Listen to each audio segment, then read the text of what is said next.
How to view dislikes of a YouTube video on phone.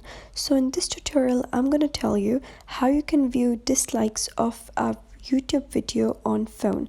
So for example, if this is the YouTube video and you can see the likes, that is 343k, but you cannot see the dislikes. So for that, go and search any of the search engine. For example, I'm opening Safari and search YouTube video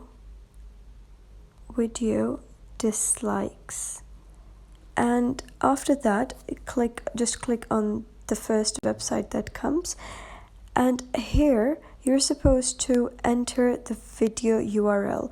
So go back to YouTube and click on this share button, and here click on this copy link.